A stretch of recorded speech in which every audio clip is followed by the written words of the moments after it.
Chapter 13. At 2 in the morning, Zoe sat on the bottom steps of the grand staircase in the foyer, petting Stench Machine as he ate cat food off of a piece of china that, for all she knew, was an antique worth more than everything she owned. Zoe was starving, and the house was presumably full of all kinds of rich people food, caviar or whatever, but she was too exhausted to go looking for it, or to figure out how to cook it. Instead, she got out her phone and found a pizza place that delivered late at night. There were dozens, if not hundreds, of them in Tabula Rasa. There were 0 such establishments back home in Fort Drayton, so Zoe did what she always did when shopping, which was to sort them by customer ratings. She called the top place and ordered their special, the Meatocalypse. She got the large. And so she sat there, waiting for the delivery guy, not even sure how to let him through that front gate when he arrived. She stroked her cat, her skinned finger throbbing, trying to come up with a plan. This was what she had so far. Step 1, eat a giant pizza. Step 2, go to bed. Step 3, get up in the morning, call home, and ask Mom what to do. Zoe's mother had a lawyer who had done all of her divorces. Maybe they could get him on the phone and figure out exactly what Zoe needed to do to extricate herself from the vast crime empire she now apparently ran. Didn't the government just seize everything in cases like this? For unpaid taxes and such? If so, she wondered if she could get a car out of the deal, something to drive herself back to Fort Drayton, if nothing else. She'd also like to keep the shoes. Candy, the house security AI stripper hologram, blinked to life by the door. Stench Machine skittered up the stairs in terror as Candy said, "There is someone at the front gate, and my sensors show they are incredibly aroused." The hologram seemed to be waiting for some kind of instructions, but Zoe wasn't sure what she was supposed to do. Could she talk to it? Can you tell me who it is? There was a pause, and then a male voice said, "Baselli's Pizza, delivery for Zoe Ash." Candy said, "Scans indicate the vehicle contains 1 pizza and no weapons. Shall I open the gate?" "Sure." A minute later, there was a knock on the door. A monitor blinked on next to the door frame, showing that it was in fact the pizza man. He was bald, but with a thick jet-black beard, wearing an old-fashioned navy pea coat with, of all things, a red boutonniere on his lapel. Even the late-night pizza delivery guys in this neighborhood were pure class. Zoe opened, and the man said, "Good evening, ma'am. That'll be $38.50. You have a beautiful home, by the way." "Oh, thank you. I just got it. Let me run up and get my purse." "No problem, sweetie." She climbed the stairs and headed for her bedroom. The feed was still playing on the wall, the hunt for Livingston's key, events still hopping from one view to the next, continuing to follow the exciting race to see who could destroy Zoe's life first. She dug through her purse for her wallet and mumbled to the TV, "You guys do what you want. I'm eating a giant pizza made entirely of meat." She gave the feed a glance and saw a grainy nighttime shot of a camera bouncing down an alley. 2 guys in black vests and guns were running towards something on the ground. It was a person, lying there, thrashing and squirming. Zoe stopped what she was doing to watch. One of them reached the writhing man and said, "Buddy, are you okay? Can you hear me?" The man on the ground only grunted. One of the guys pulled out a flashlight and illuminated a bleeding man who was bound hand and foot, his mouth duct taped shut. 2 things registered with Zoe immediately. Number 1, he was wearing a red t-shirt that was playing a looping animation of a Baselli's Pizza logo.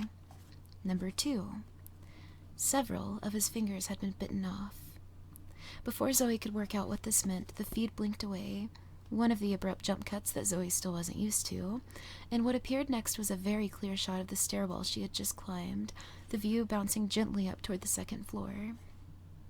Zoe stopped and stared. Text scrolled down a sidebar on the screen, video comments posted by viewers, almost moving too fast to see. She caught one that said, "Hyena, show us her tits before you eat her, bro."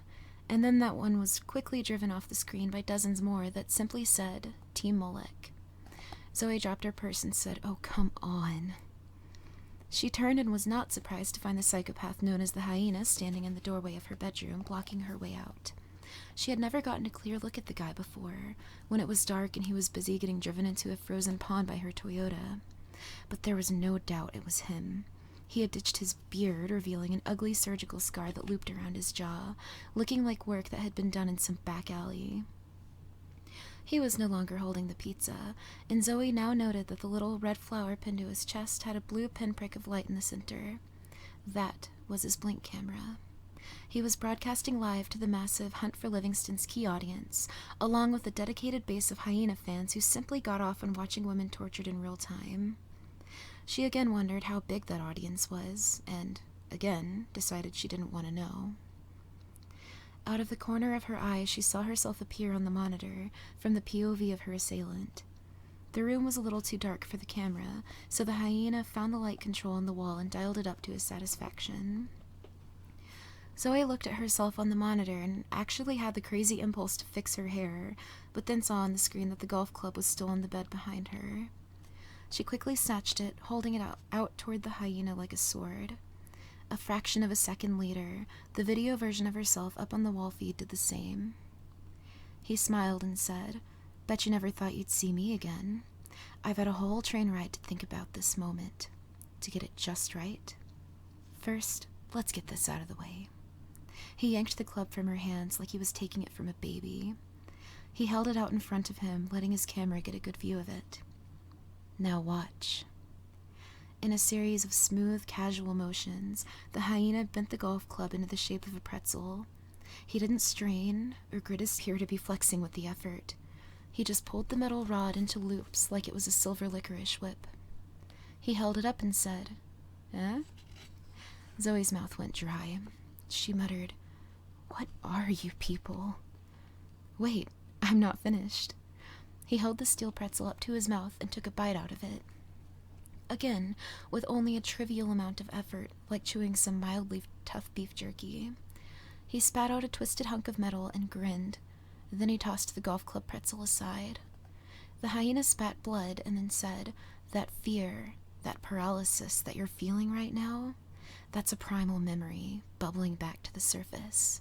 It's the realization that first and foremost, you were born to be food for something stronger.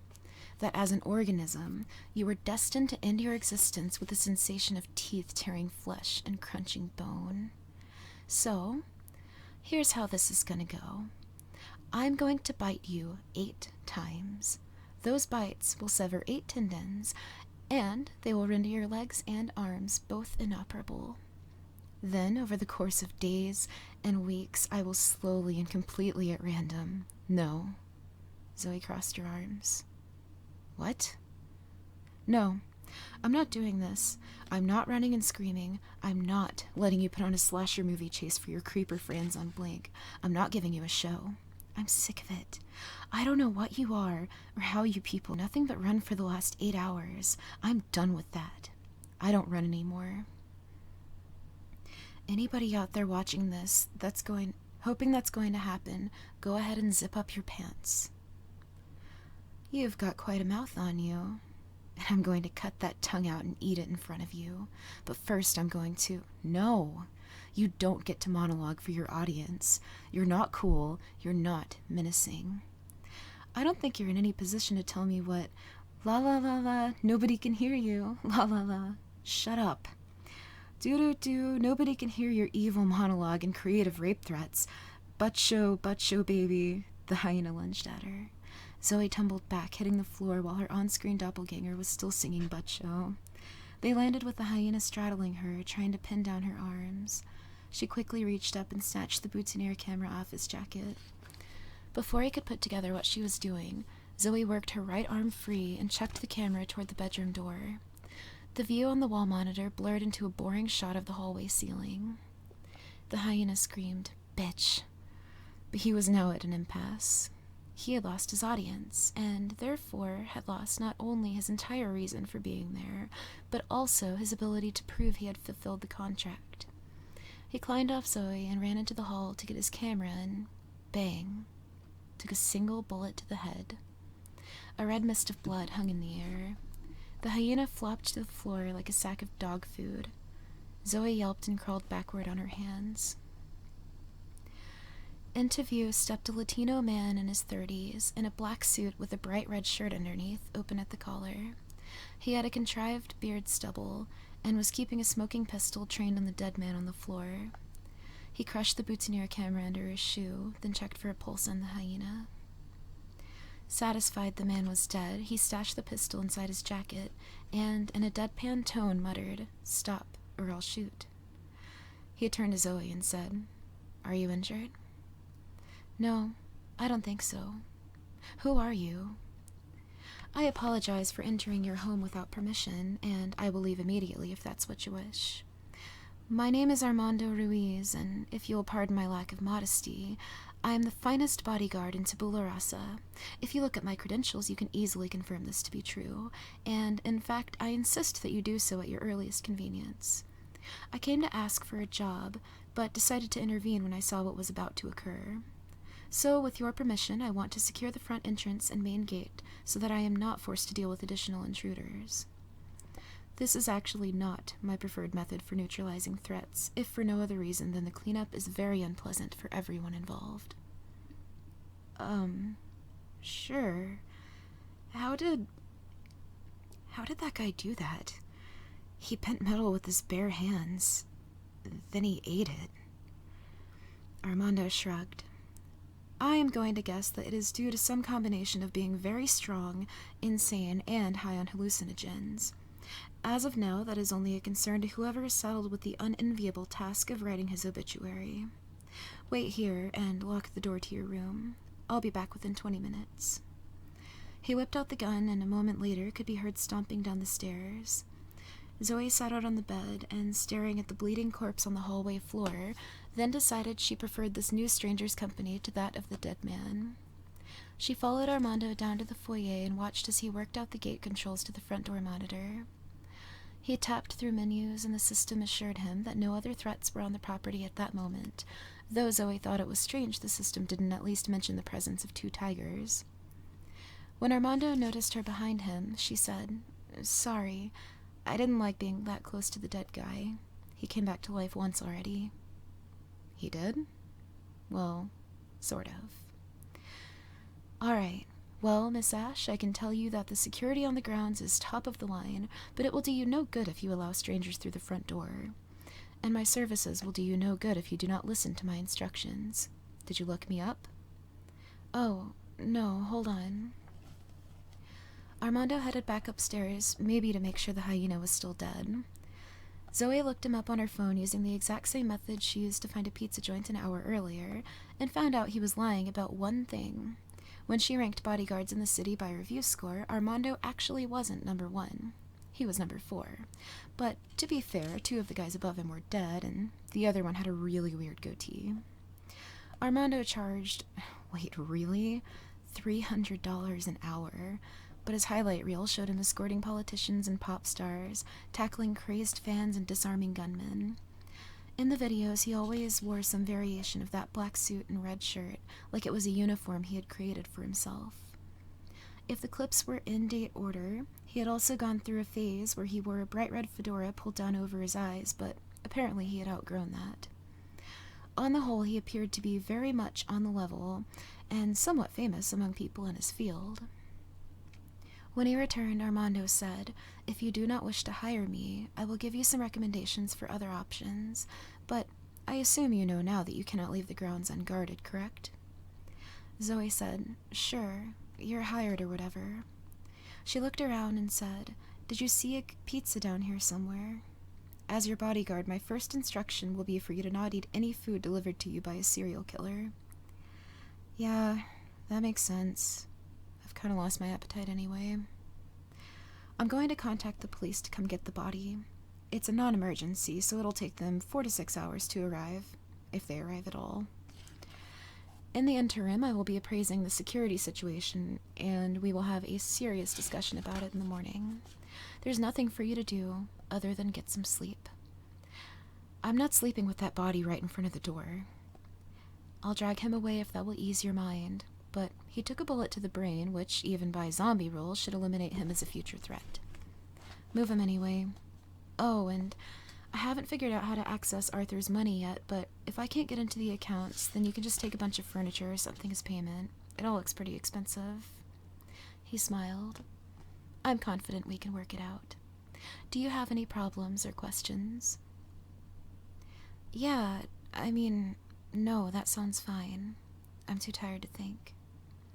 "This is what you are paying me for. In the morning, you will have some big decisions to make. And then you'll tell me just how screwed I am. Most people in your situation would be pondering just how screwed their enemies are. You're safe now, Miss Ash." "Zoe." "Armando." They shook hands. "Good night, Zoe." When he let go of her hand, she lunged in and hugged him. He reciprocated the hug about as much as a tree trunk would, and clearly wasn't a fan of the way she spent the next 10 minutes crying into his lapel. But he waited it out in silence, which Zoe thought was polite of him. Finally, she pried herself away and apologized, and by the time Zoe was closing the door to the bedroom, Armando was already dragging the dead psychopath down the hall, leaving a red smear on the hardwood floor in his wake. Zoe locked the door and shut off the wall feed. She kicked off her shoes for the first time and crawled into bed. Stench Machine jumped up and pressed his back against her face, as he usually did. She had time to think that after this nightmare of a day she'd never get to sleep again, but halfway through that thought, she was out like a light. Chapter 14. The first two things Zoe discovered after she woke up sore and stiff Friday morning was that she, apparently, was now a huge celebrity in Tabula Rasa, and that the toilet in the guest room talked. It was, on the whole, an extremely impressive toilet.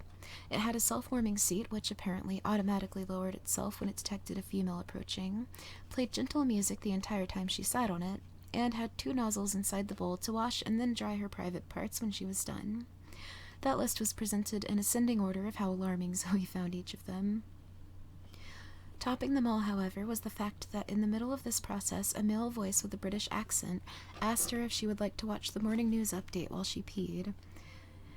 Zoe's answer, a sleepy yelp of terror, apparently was interpreted as, "Sure, toilet, show me the news to drown out the sound of my farts." A screen blinked to life and automatically hopped around from coverage of Zoe's hostage situation on the train, to the intruder getting shot in her house, to rumors of her inheritance, to a recap of the chase for the key that had led up to it. Zoe thought for a moment that the whole world had ground to a halt to cover her situation, then figured out that the feed was set to deliver a custom feed of just the news that pertained to her. It was the kind of thing that could mess with a person's head. The British toilet bot interrupted to give a startlingly detailed report of her health, informing her that she was not pregnant, currently did not have any drugs in her system, was not diabetic or suffering from kidney disease, but was at risk for a urinary tract infection due to slightly elevated levels of leukocyte esterase in her urine. Sorry. She thanked the toilet, but it did not respond. That was good. If she started to think of it as a sentient being, it would probably be much harder to poop in its mouth. Zoe knew she should go out and get a status report from Armando, or at the very least find out if Armando had been killed by a second wave of psychopaths who were now waiting to ambush her outside the bedroom door. But she kept finding reasons to not leave the guest room or even get off the toilet. She decided she liked it in there, a little room with a big, heavy door and soundproofed walls. Outside was the big, crazy house, and outside that, the bigger, crazier city. For all she knew, the corpse of the hyena was still slumped out there somewhere, drawing a cloud of flies. The toilet voice came back on to ask if she was okay. Apparently, if you sat on it too long, it started to assume you had died. She told it was fine, but a few minutes later it asked again. She needed to figure out how to turn off that feature if she intended to sit here for the rest of the day, which at some point had apparently become her plan. The part of Zoe's brain that had thought up ways to procrastinate from unpleasant tasks, honed to perfection through years of exercise, reminded her that she should call her mother, which was probably worried sick about her. Especially if she had watched the news, though she normally wasn't in the habit of doing that. Honey, don't you know they're just giving you all the stories of people being ugly to each other and ignoring all the good? The call went to her voicemail because Zoe's mother also wasn't in the habit of answering her phone. "Hi, Mom. I just wanted to let you know I'm okay. I don't know if you watched the news, but it looks like I inherited $1 billion in drug money or something. Can you find a lawyer? Just tell him I'm in danger of getting murdered or going to jail for having a bunch of heroin warehouses or mafia money that I didn't even ask for. So whatever he can do to fix that would be great. Shut up. Sorry, I wasn't talking to you. Arthur's robot toilet's hassling me. Oh, also my bodyguard shot a guy last night. Hope that's okay. He had superpowers, they all do. I don't know what's up with that. Anyway, call me. Well, that should set her mind at ease. Zoe hung up and summoned the tremendous force of will it took to stand. She glanced at the shower and tried to decide if she felt safe enough to get naked in this house, then decided she smelled so bad that she just had to risk it. Also, it would be another good excuse to not leave the guest suite. She went out into the bedroom and scooted the table and lamp in front of the door just in case. The shower, she discovered, had 50 nozzles and a touchscreen with dozens of settings bearing unhelpful descriptions like jungle massage. After trying a few, it became clear that each was set to fire the water from various patterns and temperatures in order to create some kind of transcendental showering experience, while some unseen aromatherapy module pumped the room full of scents, ranging from fresh-cut grass to baking cinnamon buns. Zoe could not find a setting for just regular shower, so she picked one at random and set about trying to decipher which of the dispensers on the wall oozed shampoo. At least one of them seemed to have been filled with scotch. Then a few seconds in, the walls of the shower stall vanished and were replaced by a crystal-clear view of an emerald rainforest, the 4 screens simulating the experience of being outdoors, bathing under a tropical waterfall. This freaked her out because, even though she knew it was just a video feed, she still couldn't shake the fear that a group of savages would come along and find her inexplicably standing naked in a stream. She hurried up and finished bathing, then spent 20 minutes trying to figure out how to turn the shower off. By 9, Zoe found herself sitting on her bed, staring at the big door and steeling herself to go outside. At 9:30, she was still sitting there, stench machine getting hungry and impatient. Time and time again, she mentally resolved to go out, and time again, her butt would not leave the bed. Finally, there was a knock at the door, and Armando was asking if she was okay. That broke the spell, and bracing herself to see the pale corpse of a serial killer, she yanked open the door and found that not even a bloodstain remained from last night's horror. She said, "So, what did you do with the dead guy? Just toss him out to the tigers?" "No, ma'am. Everything was done through official channels. Though the TRPD and the coroner required 2 separate bribes for some reason. I'll put it in my expense report." "They didn't need to talk to me?" Welcome to the world of Tabula Rasa, or rather, welcome to the world of being wealthy in Tabula Rasa. Now, the first decision I have to burden you with this morning involves access to the grounds. You've had a number of house staff try to report to work this morning. I've been turning them away. Yeah, I don't want to bother with any of that. Well, you have 50,000 square feet of mansion and 50 acres of land here. It takes a small army to keep it looking like this. Right, otherwise the people who drove past might not feel quite as miserable about their own lives when they see it. Zoe headed toward the stairwell and said, "I'm not staying here. All that stuff is just somebody else's problem. Keep everybody out for now. Not just to keep the serial killers from leaking in, but to make sure none of Arthur's old cronies decide to get revenge. If you're referring to the house staff, I'm not sure how much hunger for vengeance lies in the hearts of landscapers or cleaning crew. I'm mainly worried about Scrooge." They had reached the landing, and Jacob Marley's ghost had been lying in wait. Stench Machine went streaking down the stairs in terror. "Oh my God, will you unplug that stupid thing? What I was saying was, I'm mostly worried about the suits. The, creepy henchmen Arthur worked with. Oh, I know who they are. Well, will they come back with a bunch of thugs and try to kick down the door? That would be an exceptionally poor strategy on their end. The security system would give me ample advance warning. The most difficult part would be neutralizing them before the crossfire created too much damage to the decor. I believe there are vases in that foyer older than the New Testament. No, the danger posed by those men is of a different nature." "So what do you—" Zoe stopped, startled by the sound of clinking noises from down the hall. "Wait, is somebody else here?" Armando looked confused. "Just Carlton, the butler." Zoe had completely forgotten about him. Armando, growing alarmed, asked, Was he ordered to leave? He said he'd never heard from you after he retired for the evening. The gunshot woke him up. I didn't even think about him. It's fine, I guess. Can I trust him? Armando shrugged. I did a background check. He's been a butler for 50 years. You can't trust anybody 100%, but... He shrugged again. These are the decisions you have to make. It comes with the inheritance. Wonderful. Zoe left Armando where he was and followed the busy sounds which took her through the dining room and into the hallway where she had gone the night before. Only instead of heading toward the holographic mold door, she went the opposite way and soon found herself in a vast kitchen suited for a restaurant. She saw 2 huge stainless refrigerators with a touchscreen control, a flat-top grill like they have at Benihana, a deep fryer, and a row of 3 ovens topped by 15 burners. Zoe marveled at all of the instant macaroni and cheese she could boil on that thing. She saw rows of copper-bottomed cookware dangling from racks over 2 huge sinks. Off in one corner was the arched brick opening of a wood-fired oven.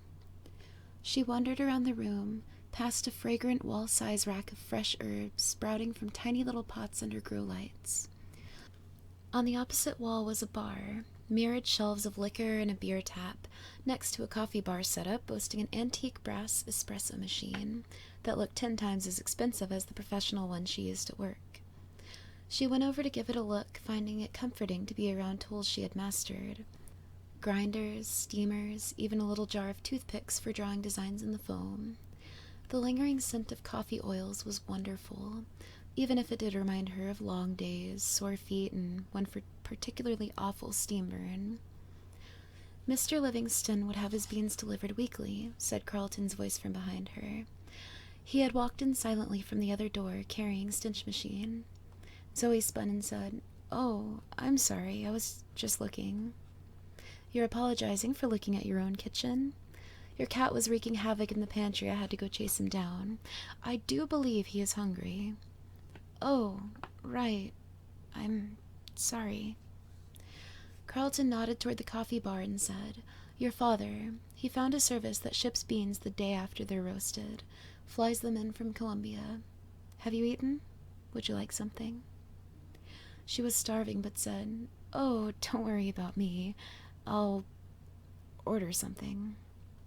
Then she thought and said, "You don't keep cat food around, do you?" "Not for me, obviously. I put some in my suitcase, but I didn't pack enough. I thought I'd have a chance to stop at a..." Before she could finish, Carlton sprang into action, opening the nearest refrigerator. "If you're asking if I can prepare a meal a cat would find satisfactory, well, how difficult can it be?" "You'd be surprised." Carlton pulled a tuna steak, eggs, and a stick of butter from the refrigerator, then continued loading his arms from a walk-in pantry. He emerged with flour, a bag of rice, a jar of peanut butter, a plastic barrel full of honey, a box of brown sugar, and a single perfect banana. "Do you like bananas, Miss Ash?" "Oh, you don't have to. Your father compensated me quite well to do precisely this, in precisely this situation. Am I to assume that my employment continues under the previous terms? It is my understanding that some staff were let go last night." Sure, that's fine." "Well, then, for you to refuse to allow me to perform my duties would turn me into a thief. Please have a seat." The nearest stovetop was suddenly a flurry of activity. Knobs were turned, blue flames whooshed to life, and a saucepan of 2 skillets were banged into place above them. Zoe took a seat at the bar, and soon the intoxicating scent of melting butter, joining the fresh smell of herbs and coffee. Armando stared intently at the process, but it wouldn't occur to Zoe until days later that he was making sure Carlton didn't poison her. Zoe said, You pretty much know what goes on around here, right?" Carlton shrugged. "I try to keep to myself, but of course a man hears things. We humans don't have lids on our ears, as useful as that would be at times." He grabbed a loaf of crusty bread off a wire cooling rack on the counter, the bread presumably having been pulled from the brick oven hours earlier. Zoe asked, "Those men, or rather, those 3 men and that 1 girl, Will and Andre and the rest, what do they do, or what did they do, for my dad. Are they like hitmen? They solved problems that your father needed solved. So, hitmen then. I can only say that if they did kill anyone, they did not do it in this house. A banana was peeled, laid on a cutting board, and then sliced lengthwise. The crusty bread was expertly cleaved into thick slices. The tuna steak was laid gently into the sizzling oil of one skillet. Brown sugar was stirred into melting butter in the other. Boiling rice was pulled from its burner and covered. You know what I'm asking. Are they dangerous? If you are looking for specifics, I can say only that I was not made privy to any illegal activity. That would have put me in a difficult situation should I have ever been called to testify. That was made explicit in the terms of my employment. So you knew Arthur was a criminal.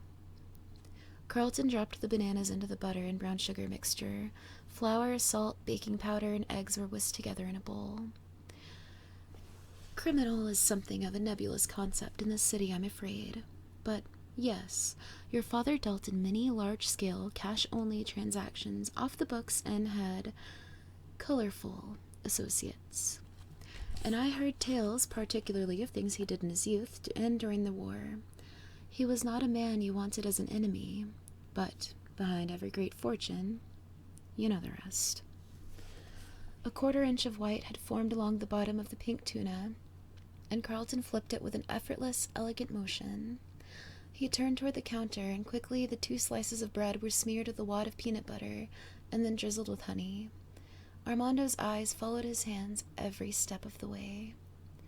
So, you know Arthur left me everything, and you're just taking it in stride? I'm your boss now, that's it. You don't think all of this is weird? I assure you this does not rank even in the top 10 strangest weeks I've had during my time in Arthur's employ. I'm sure your needs will be different from his, but I am confident I can adjust, even at my advanced age. Otherwise, employers come and go, some better than others. Carlton pulled the tuna off the heat and set it aside. He pulled caramelized banana chunks from the pan and laid them atop the peanut-buttered slice of bread, then laid the other slice of bread on top and dunked the whole thing in the egg and flour mixture. He then dropped the batter-coated sandwich into the deep fryer. Zoe thought there was something vaguely obscene about it. And you're not curious at all as to why he left everything to me? I had a friend pass recently who left his home and life savings to a Waffle House waitress. Said she was the only person who was ever kind to him. I once read about another woman who slept in a tent under an overpass, who it turned out had a coffee can full of gold coins buried underneath it worth $200,000. She left it all to a local church that she had never attended. So you're saying he was just crazy. That's why all this happened? I believe eccentric is the word they use when one acquires a certain level of affluence. But in Arthur's case, perhaps it was simply regret. Carlton sat the barely cooked tuna on a cutting board, diced it, and piled the chunks into a small bowl. He poured in some of the rice, mashed it all up with a fork, and set a fresh batch of homemade cat food on the floor for stench machine. Zoe said, "Regret? What, like he had a crisis of conscience?" In my youth, I used to loathe being told I would understand something when I was older, but I'm afraid I must find myself saying it here. He pulled the deep-fried peanut butter and banana sandwich from the fryer and let the oil drain from the basket. He said, "At your age, life is full of possibilities. But as the years pass, those possibilities vanish one by one, like doors closing in a hallway. You feel time slip by, and your energy slip away. One day, you realize you're too old to be a famous musician, or change careers, or have more children. And each one of those closed doors represents a regret. As you get older, well, those regrets come to define you. Perhaps the lack of a family was Arthur's regret. But, honestly, what does it matter? If you're asking what you should do with your inheritance, that is up to you, Miss Ashe. If you're asking what Arthur Livingston would have wanted you to do with your inheritance, well, the man's dead, so who gives a shit?" He set the sandwich gently on a plate, the batter having formed a perfect golden brown crust. He sliced it diagonally, melted peanut butter oozing out as he carefully arranged the two halves. He garnished it with a fanned-out sliced strawberry, sprinkled it all with a light dusting of powdered sugar, then slid the plate to Zoe, followed by a glass of milk. Your father's favorite brunch and, on occasion, midnight snack. Elvis Presley's too, I'm told. Zoe took a bite, felt the gluttonous rush of fried fat and sugar spilling across her tongue, and decided that the world was a wonderful place. From behind her, Armando said, "A car full of your father's associates is on the way. They just turned down the inlet road, heading for the gates." God, I love the security system here. Zoe asked, "They can't get through the gates unless we let them, right?" "Correct." To Carlton, she said, "Here's what I think. I think this whole thing stinks of one of Arthur's scams. I only talked to that man twice in my whole life. He knocks up my mom, vanishes into thin air, and then 8 years later shows up at our apartment out of the blue with a wad of money and a football." "A football?" "I think you saw a picture of me my mom posted on the internet. As a kid, I was kind of a chuckwagon, and I had short hair, and I was holding a football in the picture, so I guess he decided that was my thing. Anyway, then he disappears until 8 years after that, when he shows up on my 16th birthday as if it's the first time, like every 8 years he suddenly remembers he has a daughter. This time he turns up with a luxury car. Another football. Had it delivered on a flatbed truck with a big red bow on top. The car, not the football. And all my unemployed neighbors are standing around gawking at it. I've never been more angry and embarrassed in all my life. I always assumed it was some stupid tax write-off or something. And that's what I think this is. It's all some legal thing to hide assets from the feds." Carlton hesitated, as if deciding whether to share what he was about to say next. "Your father, he had a routine. He would bring home a different, very beautiful woman every Friday night. Then, every Saturday morning, he would have me mostly prepare a brunch. Eggs, crepes, fresh fruit, homemade whipped cream, leaving only the final assembly and plating of the dish undone. Then I would exit the kitchen, and your father would come and finish putting it all together, so that when the lady of the week walked in, she would see your father wearing his big, ridiculous chef's hat and preparing a 5-star meal for her. And she would smile. They all did. Every time." "I'm sorry, but that's kind of gross. Not the sandwich, by the way. The sandwich is miraculous." On the floor, Stinch Machine was eating his fish and rice just as hard as he could. "My point is, I cannot tell you that your father was a good man. To those who went against him, I'm sure he was not. But even to his friends, it's not that he didn't want to be a good man. It's that he didn't really know how. So he liked to impress people, to dazzle them. That was as close to good as he could get." Candy the bimbo hologram blinked into the middle of the room and said, "Turn on the hot tub jets and open 4 bottles of champagne. Andre Knox and Bud Billingsley are at the front gates. Ooh, looks like we'll have enough people to form a spank gauntlet." Armando said, "They're not armed. They never are. I don't judge them to be an immediate threat to your personal safety. As to whether or not they are a threat to your financial safety, or are otherwise untrustworthy, well, again, that's what you have to figure out." Zoe chewed, then said, "All right, let them in. But if they so much as reach into a pocket without permission, shoot them both in the head." Chapter 15. Armando opened the huge front doors with one hand, the other pointing his gun at the ceiling. Zoe stood behind him, kind of hoping the visitors would try to make a move. Carlton was lurking nearby, presumably to see if he'd be needed to clean up a bunch of blood or something. Bud Billingsley took off his cowboy hat, looked past Armando to make eye contact with Zoe, and asked, "Do you mind if we come in, miss?" If he was mocking her, Zoe couldn't detect it. "Sure, why not?" Andre followed Bud through the door, looking very hungover and eating a giant chili dog. Bud said, "Took some work to roust this vagrant, but I reckoned he needed to be here, too." As he passed Zoe, Andre said, "Yeah, I'm eating a chili dog at 10 in the morning. Only God can judge me." Carlton made me an Elvis. Andre squinted at Carlton and said, "You gave her a bunch of Quaaludes and made her eat 'em on a toilet? That's a new low, Carlton." He looked at Armando and said, "Who's this?" Zoe said, "Oh, this is Armando Ruiz," finished Bud. Armando said, "You have seen my ads." "I knew of you when you worked for Pinkerton. Also met your daddy a time or three. He's still the chief in Reno?" Armando smiled. "I think my father will still be in that uniform when I retire. He'll probably wear it to my funeral." To Zoe, Andre said, "Bud knows everybody." Zoe was already heading back toward the kitchen, as she still had a quarter of a sandwich left and would rather die than leave it uneaten. They all followed her, and the moment Bud entered the kitchen, music faded in from out of nowhere, a man singing of a woman named Black Betty Blamalam. Andre saw Zoe's expression and said, "The house is programmed to play your personal theme music at random times when you walk into a room, like you're making an entrance." Arthur's idea, obviously. "Can we turn it off?" Bud said, "Trust me, ma'am, if we knew how to turn it off, we'd have done it years ago." Zoe took her seat at the bar and resumed her sandwich. "All right, you got 5 minutes to say your piece, then Armando starts shooting." Armando looked alarmed and said, "That's really not one of the services I provide."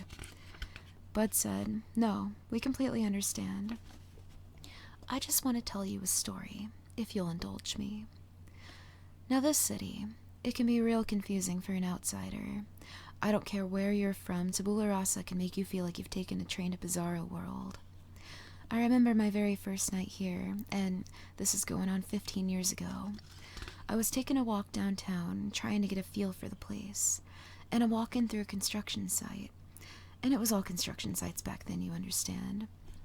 And I come across this hole in the ground, about 10 feet in diameter.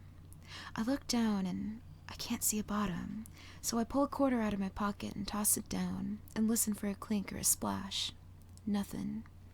Coin just tumbles into the darkness and disappears. So now I'm real curious, and I look around for something else to throw down there, and teetering right on the edge of the hole is an old refrigerator. So I circle around and I give it a good kick, and it tumbles down into the hole. I hear it bang off the side a few times, but once again, there's no crash, no splash, like it just kept falling forever. It was the strangest thing. So, I figure this is the first of the city's many unknowable mysteries, and I start going on about my way. And then I see the second strange thing. This goat. It goes flying past me in midair, like it was fired from a cannon. And now I think I'm losing my mind, like maybe it's not just tobacco in my cigar, if you know what I'm saying. So I walk along, and I come across a guy sitting on the curb, and I say, "Holy cow, partner, did you see that goat?" And the fella says, "Well, that's my goat." And I say, "Well, I hate to tell you, but I think it's gone. It took off flying." And the fella says, "That's impossible. I had him chained to a refrigerator." Zoe stared for a moment, then snorted a laugh that almost caused her to choke on her sandwich. "Wait, was that a threat? Am I the goat in the story?" "No, ma'am. I know it ain't fully sunk in yet, but to someone with assets like you now possess, a threat from a man like me wouldn't amount to more than a hiss from an angry kitten. No, ma'am. We're here, hat in hand, to ask if we still have jobs." Andre swallowed a wad of chili dog and said, "Is that why we're here? Jesus, Bud, I would have sobered up first." Zoe said, "I don't even know what your jobs were. And you know what? I don't want to know. This whole thing happened because I got up last night, because my cat got hungry, and I had to go find a fork, and I stumbled into that conference room and saw Will and Ling and their cop friend messing with a severed hand." Bud said, "A severed what?" And Andre said, "Your cat eats with a fork?" "It was a severed hand. Don't ask me if I mistook something else for a severed hand, because no, I didn't. It was a hand. They had it on the table, prodding it." Bud said, "I'll ask Will about this hand situation, but I can assure you that I have no personal knowledge of any recent dismemberments by any members of this staff." Stench Machine was finishing his fish and rice. Andre heard him clinking the bowl around, glanced down at him, and muttered, "Well, that's disappointing." Bud said, "The point is, Livingston Enterprises, it's a big old machine with thousands of moving parts. And those parts are people and investments and transactions being made day and night. And that machine is humming along even as we're sitting here having breakfast. But at the moment, there ain't nobody at the controls. See, because that's what 4 of us did, managed various aspects of the day-to-day. Your daddy, he wasn't one to micromanage. And Will Blackwater, well, he was your daddy's right-hand man. I can see why he's delightful. I'm happy to admit that Will is the personality of a robot programmed by an asshole, but that don't change the fact that your daddy was like a Well, the 2 were very close is what I'm saying. Arthur was a mentor to Will, and I'm here to tell you that whether you keep him or fire him, Will will never allow any harm to come to you or the business. Because it's not what Arthur would have wanted. Carlton and Andre can both confirm that. Armando too, I bet. Everybody knew of your father, and everyone who knew your father knew Will. I'll take your word for it. So, that brings us to the main reason for our visit. Will wants a meeting in a neutral location. He was hoping that, well, that if you had a night to sleep on it, you'd see things different. Now, what I'm about to say, it's not a threat, so please don't take it that way. That's why I'm delivering this message instead of Will, on account of he's got that peculiar speech impediment that makes everything he says sound like a threat. The message is, monsters like what came after you last night, both times, they're not gonna stop. We can help you, Zoe, but you gotta trust us. Zoe turned to Armando, looking for a reaction. He asked Bud, where does he want to meet? The crater.